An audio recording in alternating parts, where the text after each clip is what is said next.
A vida dos animais é bastante interessante, a começar pelos diferentes tipos de corpos. O cheetah, também conhecido como guepardo, tem um esqueleto perfeito e corre muito, muito rápido.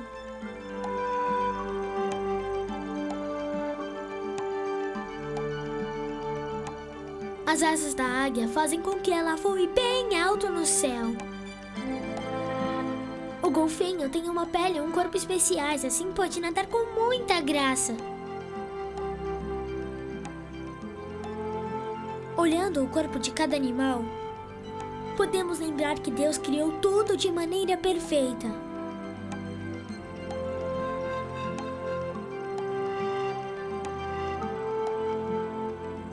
Porém, os animais têm que saber usar seu próprio corpo. O passarinho, por exemplo, ele precisa saber usar suas asas, voando pelo ar e pousando suavemente.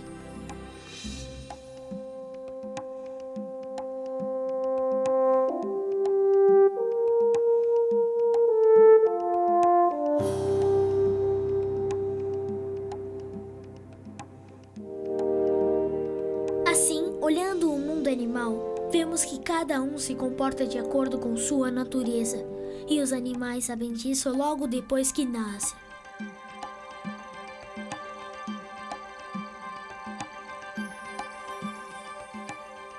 O filhote de antílope levanta e corre meia hora depois de nascer.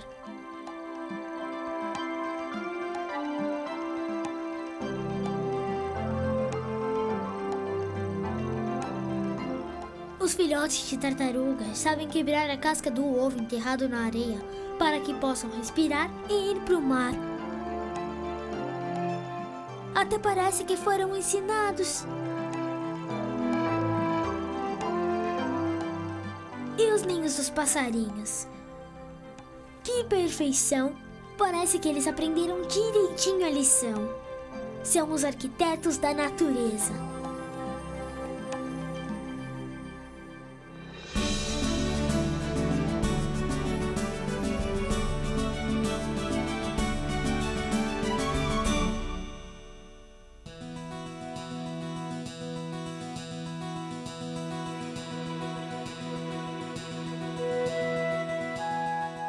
Se você já foi a um campo num lindo dia de sol, já deve ter visto lindas flores.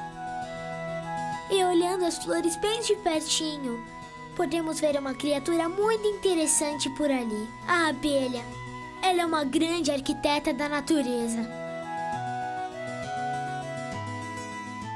As abelhas vivem em grupos, são as colônias. Elas vivem juntas para fazer um alimento muito importante, o mel.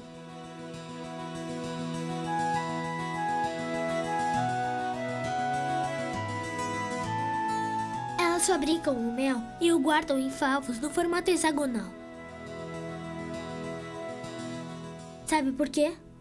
Depois de muito pensar, os matemáticos chegaram à seguinte conclusão: a melhor maneira de se construir um armazém usando pouco material e conseguindo muito espaço é fazendo o armazém em formato hexagonal.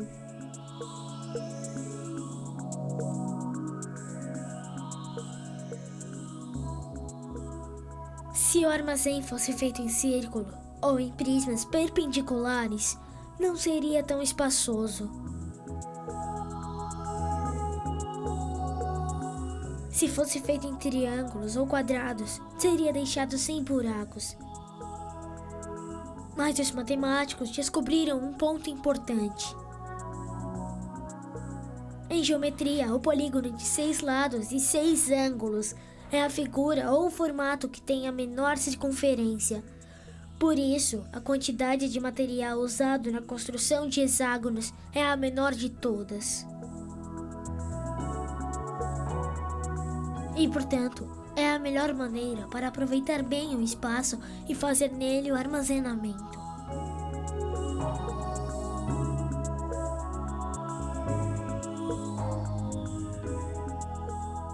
A maneira como as abelhas constroem a colmeia também é impressionante. Elas se ajudam e aos poucos vão construindo a colmeia, começando pelos cantos até chegar ao centro.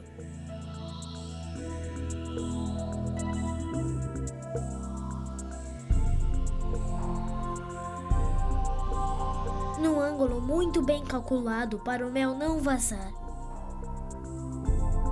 As abelhas são sem dúvidas arquitetas da natureza. Além disso, a abelha também ajuda na polinização das flores. Ela leva os grãos de pólen, que é um pó bem fininho que fica nas flores. E ao passar de uma flor para outra, novas flores nascerão. Todas as abelhas em qualquer lugar do mundo sabem fazer isso. Desde que elas nascem, já sabem o que precisam fazer. E isso se deve ao maravilhoso Criador que deu às abelhas essas habilidades.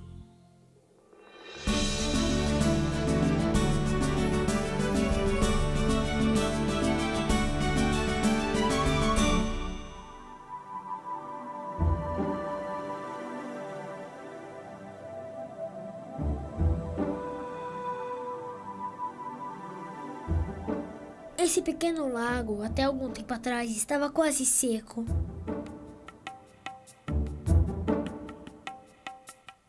Mas um grupo de trabalhadores resolveu fazer dele um lago de verdade. Esses trabalhadores são os castores. Os castores arquitetos. Eles vivem juntos, em família, e escolhem um lago onde vão construir suas casas. Tudo começa com um casal de castores. Eles escolhem um rio e começam a trabalhar para bloquear a correnteza. O castor sai em busca de vários materiais, lenha, galhos e gravetos. Ele leva tudo isso para dentro do rio. Os castores comem as folhas das árvores e vão roendo o tronco, até que a árvore caia geralmente na direção da água. Isso é muito interessante.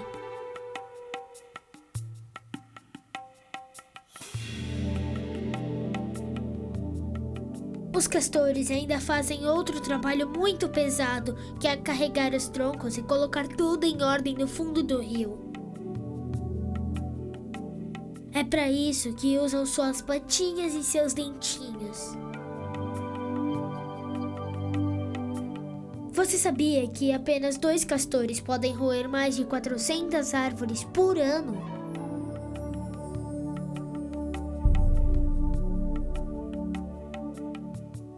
Seus dentinhos afiados servem para descascar os galhos das árvores.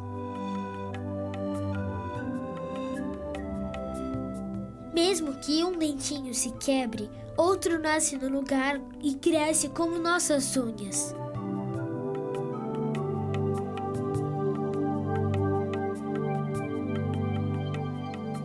Foi o Deus Todo-Poderoso quem criou esses dentes fortes nos castores, pois assim eles podem fazer seu trabalho. E o corpinho do castor? Você já reparou como é curioso? Ele tem pés largos e um rabinho que dentro da água funciona como um remo gigante, facilitando seu trabalho de construir represas.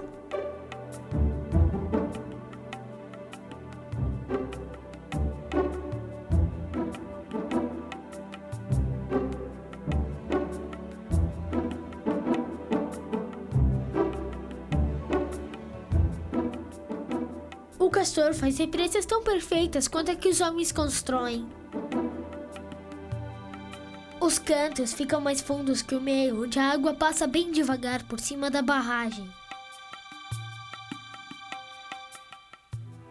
Depois de muitos meses, fica pronta uma admirável obra da engenharia animal, tão segura quanto a que o homem constrói e num formato côncavo.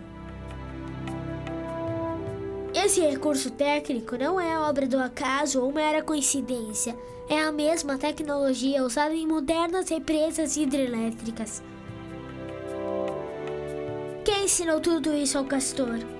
Pense bem, foi o Deus Todo-Poderoso quem lhe deu essas habilidades para que ele faça seu trabalho tão bem feito. O castor constrói a represa para ter um lugar onde possa morar e preparar seu ninho.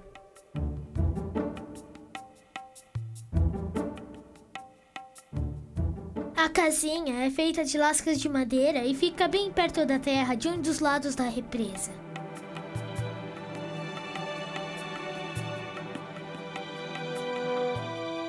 Essa casinha fica bem arrumada e a única portinha que existe fica embaixo da água. Para entrar por essa portinha, o castor precisa passar por um túnel que também fica embaixo da água e que o leva até um espaço fechado fora da água, onde ele fica protegido com sua família.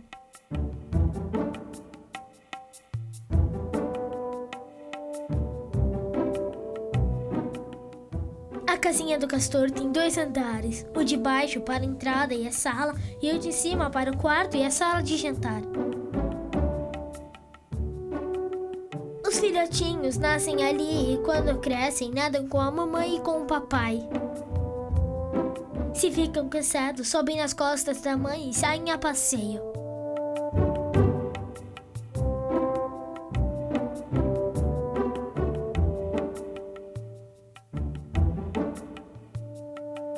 As represas que os castores constroem podem ter até 4 metros de profundidade. Sabe por quê?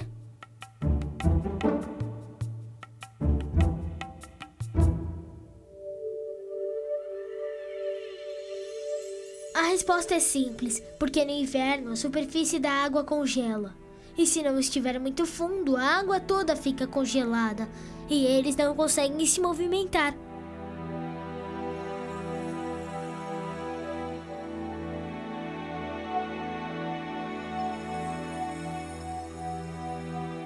Até parece que eles sabem disso quando começam a construir as represas.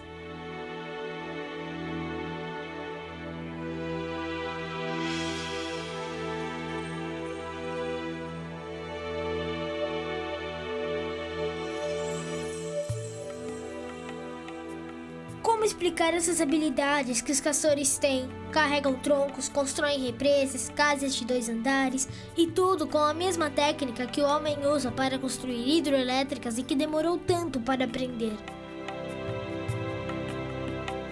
Há uma força maior que dá ao castor tanta inteligência e conhecimento. O Deus Todo-Poderoso é quem inspira o castor a construir represas e ninhos perfeitos. Vamos continuar mostrando outros arquitetos da natureza para que as pessoas que não acreditavam na criação vejam como Deus faz milagres.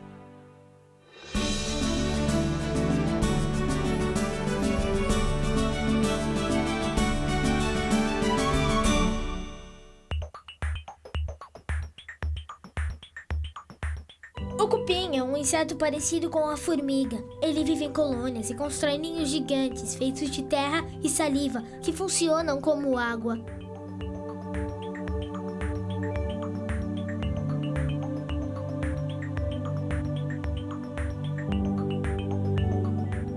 Às vezes, os ninhos ficam tão altos que podem chegar a 3 ou 4 metros de altura.